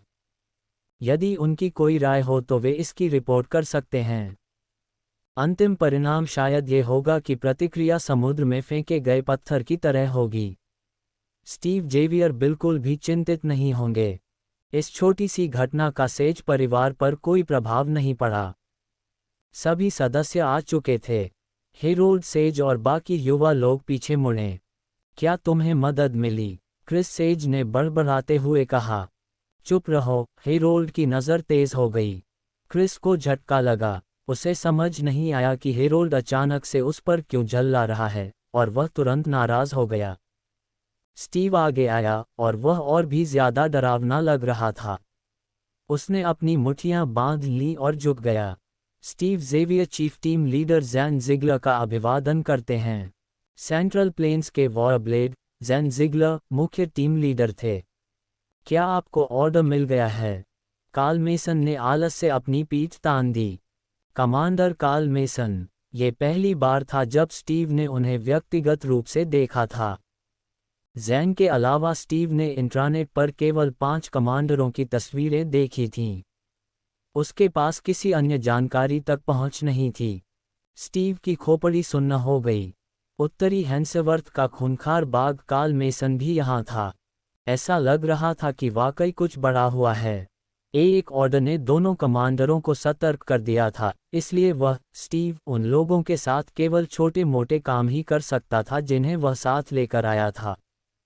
ये काफ़ी जनशक्ति है, 100 से ज़्यादा लोग हैं, ब्रायन गोल्डमैन ने हंसते हुए कहा। मुझे ऑर्डर मिला, इसलिए मैंने अपने सभी सदस्यों को सहायता के लिए बुलाया। क्या आप वेस्टर्न हैंसेवर्थ के मार्क्विस मुख्य टीम लीडर ब्रायन गोल्डमैन हैं? स्टीव ने बीच वाक्य में ही विषय बदल दिया और लगभग उसकी सांस रुक गई। जब उसने आर्यन को देखा तो उसकी आंखें आश्चर्य से भर गईं।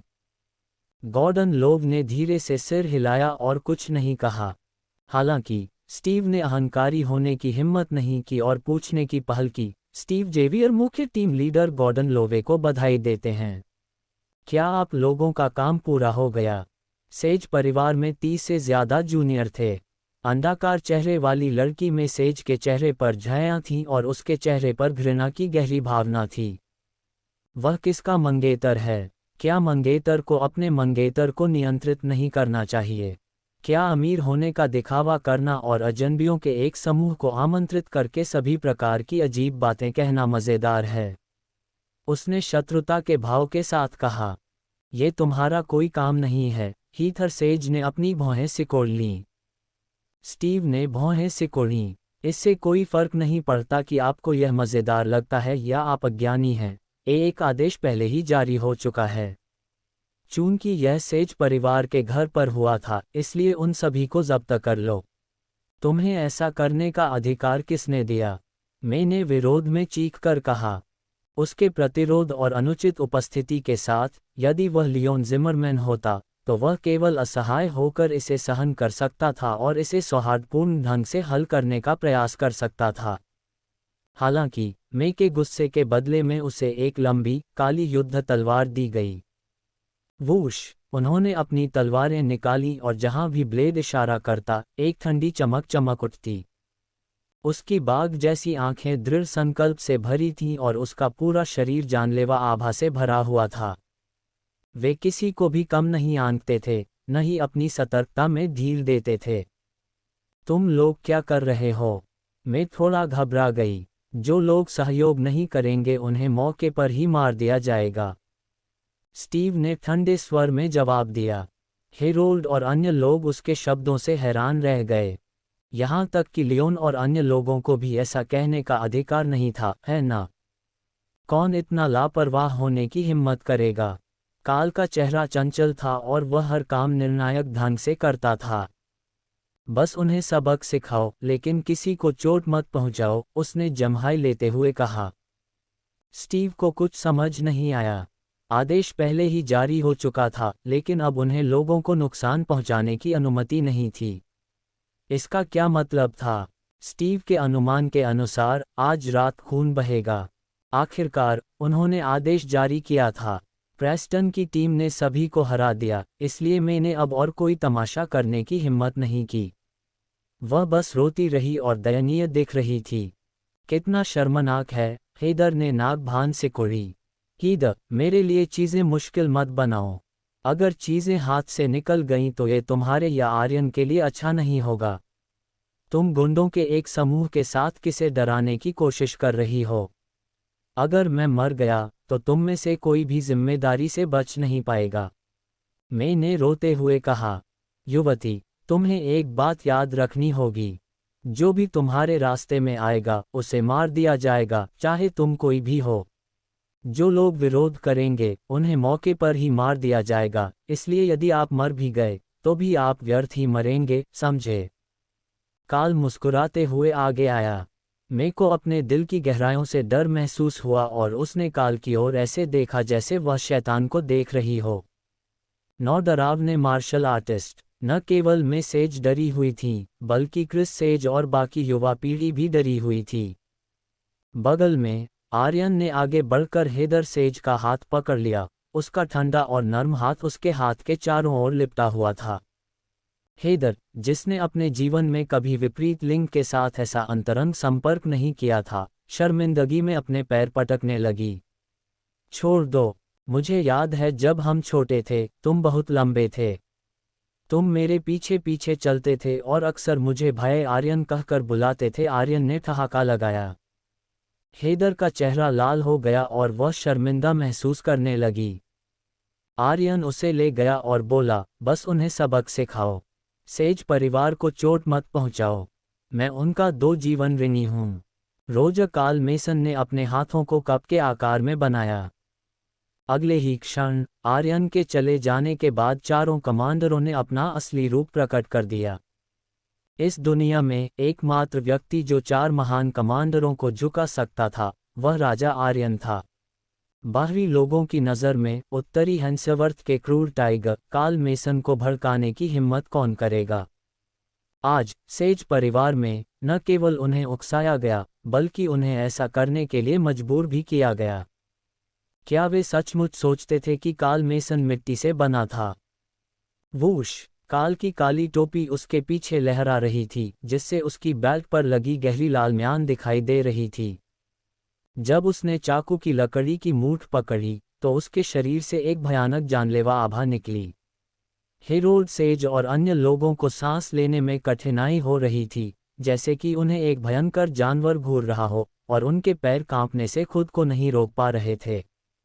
आज जो कुछ भी हुआ है, हम चारों उसे एक तमाशा मान सकते हैं।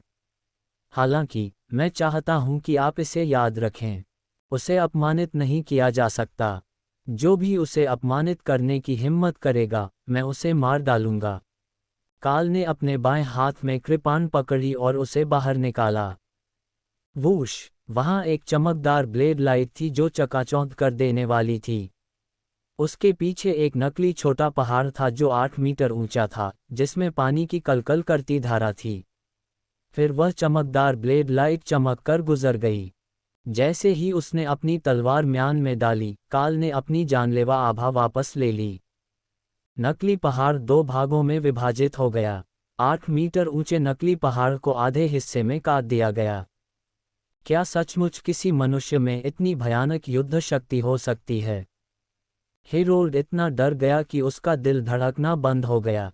फिर वह जोर जोर से सांस लेने लगा और उसकी आंखें भय से भर गईं। हालांकि उसने ये सब अपनी आंखों से देखा था, फिर भी उसे ऐसा लगा जैसे वह किसी सपने में था। अब उसे यकीन हो गया था कि उसने सचमुच एक भयानक व्यक्ति को भड़का दिया है। स्पिरिट स्वॉर्ड गॉर्डन लोव मुस्कुराया। मैंने कहा कि मैं प्रेस्टन को 10 साल के लिए सील कर सकता हूं। यह कोई मजाक नहीं है।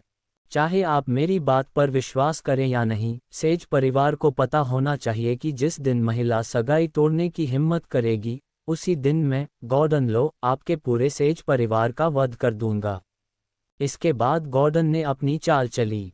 जब काल ने 3 फुट लंबी तलवार निकाली तो काल और जैन जिगलर की आंखें गंभीर हो गईं।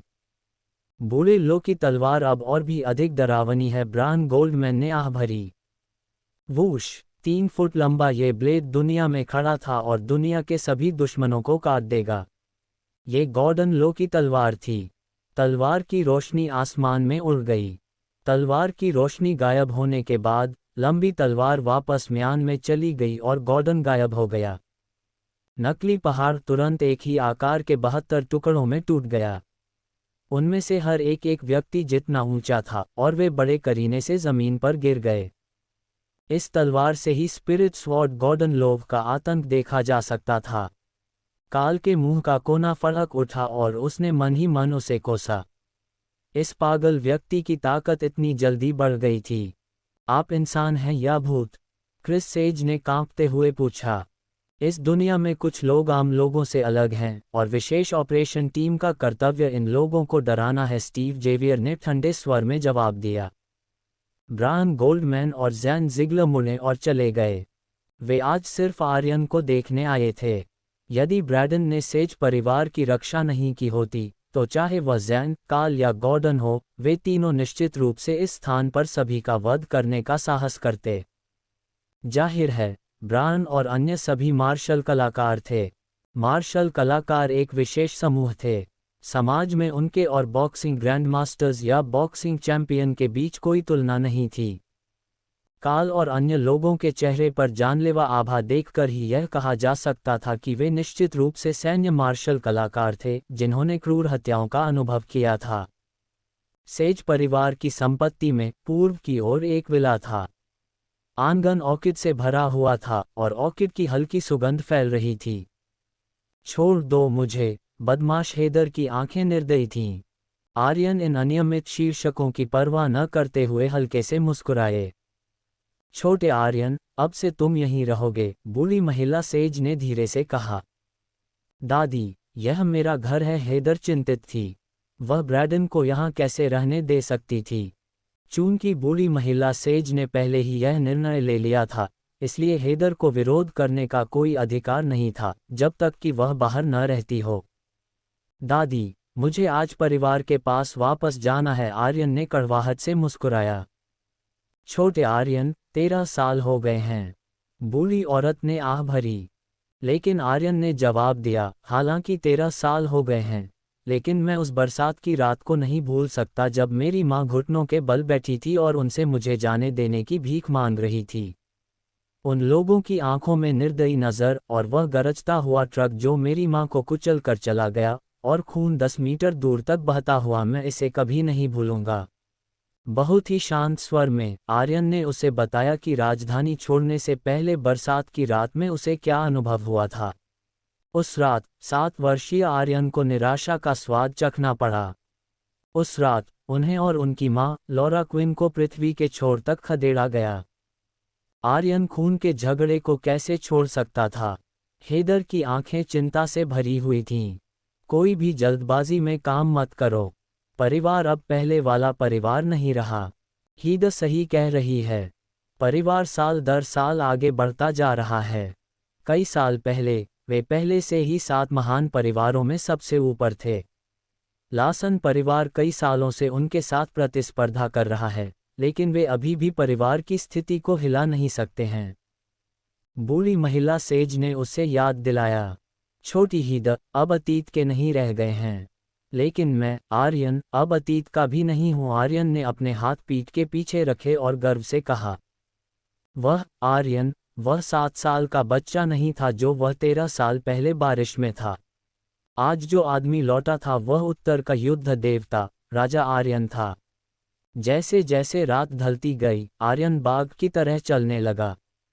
उसका 7 फुट लंबा शरीर स्वर्ग और धरती के बीच खड़ा था, जिससे एक तीखी आभा निकल रही थी। उसकी कमर पर घास झुक गई और चपरासी अपना रंग खो बैठे। आर्यन ने कहा था कि वह राजधानी लौटने पर 3 लोगों की हत्या कर देगा। पहला व्यक्ति गेराल्ड था। बूढ़ी महिला सेज ने आर्यन की पीठ की ओर देखा और चिल्लाई, छोटे आर्यन, तुम्हारी माँ मरी नहीं है। आर्यन बिना पीछे देखे काफी देर तक वहीं खड़ा रहा। आर्यन से बेहतर कोई नहीं जानता था कि उस बरसात की रात में उसने ट्रक को लॉरा क्विन के ऊपर से गुजरते हुए, बेतहाशा हॉर्न बजाते हुए और अहंकारपूर्वक भागते हुए देखा था। वह प्रेस्टन विश्वविद्यालय में कला संकाय में प्रोफेसर हैं। जब आप वहां जाएंगी तो आपको पता चल जाएगा, बुढ़िया ने आह भरी। जैसे ही उसने बोलना समाप्त किया, आर्यन गायब हो गया। दादी, आपने मुझे शुरू में ही क्यों नहीं बताया? हेदर हैरान थी। क्या आपको अपनी आंटी लॉरा के स्वास्थ्य के बारे में नहीं पता? मैंने उस दुर्घटना में छोटे आर्यन की रक्षा की और लॉरा को रात भर अस्पताल भेजा। आपातकालीन उपचार के एक रात बाद उसे बचा लिया गया, लेकिन आघात ने उसे इतना दुखी कर दिया कि वह चाहती थी कि वह मर जाए। बूढ़ी औरत अपनी छड़ी लेकर घर में दाखिल हुई और बोली, आज तुमने खुद ही देख लिया। आर्यन के व्यक्तित्व के साथ साथ उसके पीछे के लोगों, 5 महान कमांडरों में से 4 जो उसके प्रति वफादार हैं, के कारण चीजें हाथ से निकल जाएंगी। अगर ब्रैडन लॉरा को देखकर पागल हो जाता है तो मैं आपको बता दूं, दुनिया में कोई भी उसे रोक नहीं सकता। उत्तरी राजा। सिर्फ एक आदेश पर उत्तरी सीमा पर लाखों कुलीन लोग प्रेस्टन पर अपनी तलवारें तानने की हिम्मत करेंगे। उत्तरी क्षेत्र में उनकी प्रतिष्ठा आपकी कल्पना से परे है। वह खुद एक किंवदंती है। जब तक वह आदेश देता है, 4 कमांडर अकेले ही प्रेस्टन का नरसंहार करने की हिम्मत करेंगे।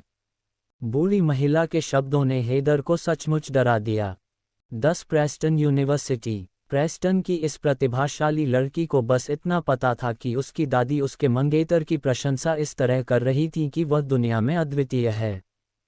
हालांकि ही द सेज ने कभी नहीं सोचा था कि आर्यन इतना भयानक होगा। तुम्हारी शादी उससे करवाने का मतलब है कि हम छोटे आर्यन के अच्छे विचारों को अपनाने की कोशिश कर रहे हैं, बूढ़ी औरत सेज ने कहा। ईमानदारी से कहूं तो अगर मैं अभी जिंदा न होती और आर्यन इतना भावुक व्यक्ति न होता तो शायद वह तुम्हारे प्यार में भी न पड़ता। दादी, आप अपनी पोती का इस तरह मजाक कैसे उड़ा सकती हैं? हेदर रोने के कगार पर थी। ये शब्द बहुत दुखदाई थे। प्रेस्टन यूनिवर्सिटी, जिसे संक्षेप में प्रेस्टन यूनी के नाम से भी जाना जाता है, का इतिहास 100 साल से भी ज्यादा पुराना है। कला संकाय के शैक्षणिक भवन में रोशनी जलाई गई। दूसरी मंजिल पर स्थित बड़ी कक्षा में सैकड़ों सीटें थीं। शिक्षण मंच पर एक उत्कृष्ट स्वभाव वाली शिक्षिका, जिनके बाल छोटे और बीच में सफ़ेद थे, ने अपने चश्मे के फ्रेम को छुआ और कोमल आवाज में पढ़ाना जारी रखा। हालांकि उसकी कक्षा में छात्र आते जाते रहते थे। यह अपने आप में शिक्षक के प्रति अनादर था, लेकिन ऐसा लग रहा था कि सभी लोग ऐसी स्थिति में चुपचाप बैठे हैं। वे इस शिक्षक के प्रति कोई सम्मान नहीं दिखाते। हर बार जब वे अंदर आते तो ऐसा लगता जैसे वे इस शिक्षक की गरिमा को कुचल रहे हैं। शायद ऐसा इसलिए था क्योंकि वह बहुत ही स्वभाव से अच्छी थी और व्हीलचेयर पर बैठी एक विकलांग महिला थी। सादे कपड़ों में एक युवक पिछले दरवाजे से कक्षा में दाखिल हुआ। उसकी गहरी निगाहें शिक्षण मंच पर बैठे शिक्षक पर टिकी थीं। आर्यन की उंगलियां थोड़ी कांप उठीं। उसकी यादों में लॉरा क्विन 13 साल तक न देखने के कारण थोड़ी बूढ़ी हो गई थी। उसकी याद में उसकी मां के बाल कंधों तक लंबे थे, लेकिन आज उन्होंने इसे बदलकर कान तक छोटे बाल कर लिए थे। विशेषकर वह व्हीलचेयर जिस पर वह बैठी थी, उसने आर्यन का दिल तोड़ दिया। यदि उसे पता होता कि उसकी मां अभी भी जीवित है, तो वह बहुत पहले ही प्रेस्टन लौट आया होता। यदि उन्हें पता होता तो आर्यन उस दिन वापस आ जाता जिस दिन उसे 17 वर्ष की आयु में राजा की उपाधि दी गई थी। फिलहाल आर्यन ने लॉरा को परेशान नहीं किया। वह एक अच्छे व्यवहार वाले छात्र की तरह चुपचाप क्लास की बातें सुनता रहा। दर्शकों में से कोई भी आर्यन से अधिक ध्यान से नहीं सुन रहा था, क्योंकि वह एक भी शब्द नहीं चूक रहा था।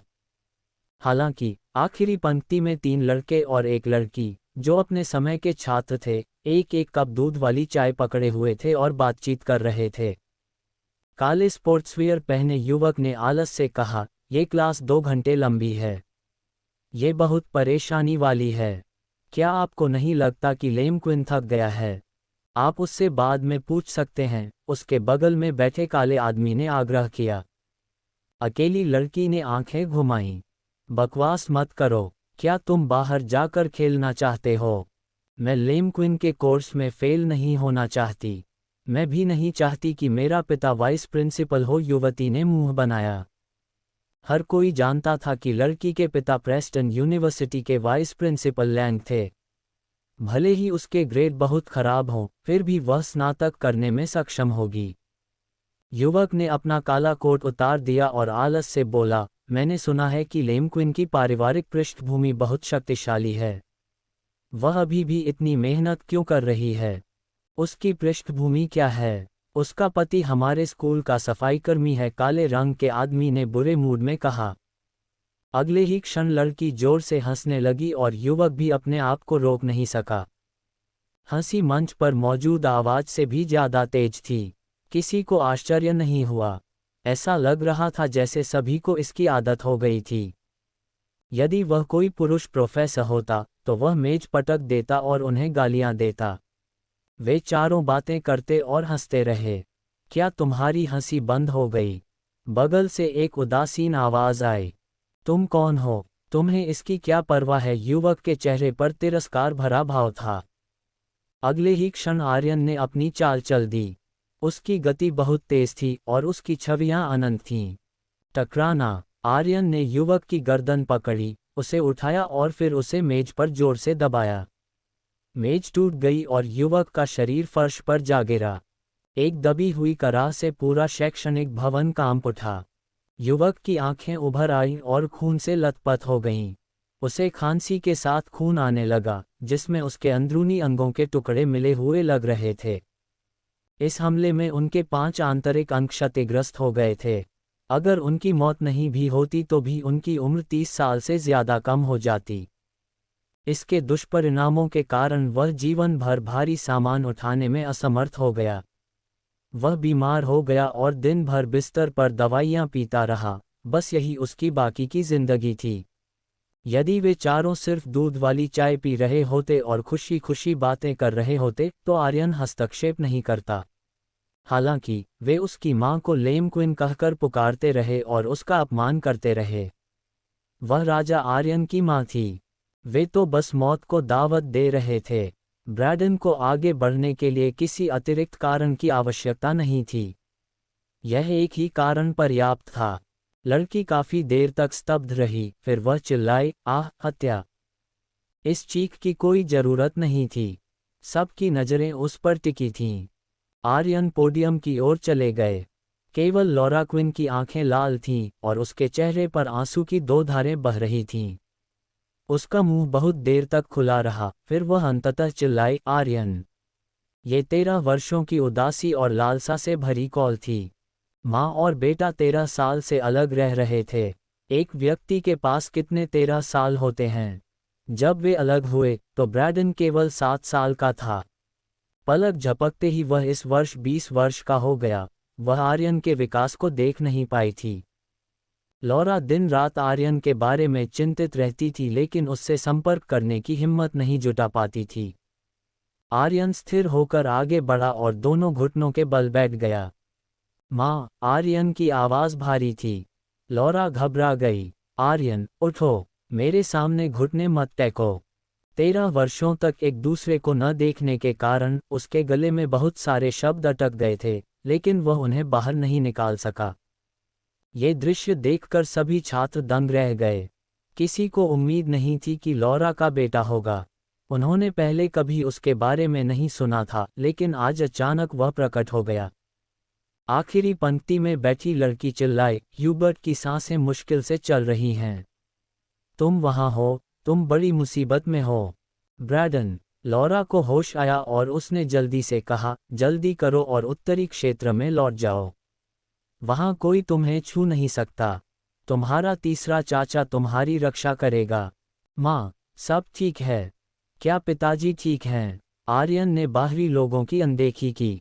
लॉरा का चेहरा चिंता और परेशानी से भरा हुआ था। तुम्हारे पिता ठीक हैं। तुम्हें प्रेस्टन लौटने की अनुमति किसने दी? अगर परिवार को इस बारे में पता चल गया तो वे तुम्हें नहीं छोड़ेंगे। तुरंत चले जाओ और उत्तरी क्षेत्र में लौट जाओ।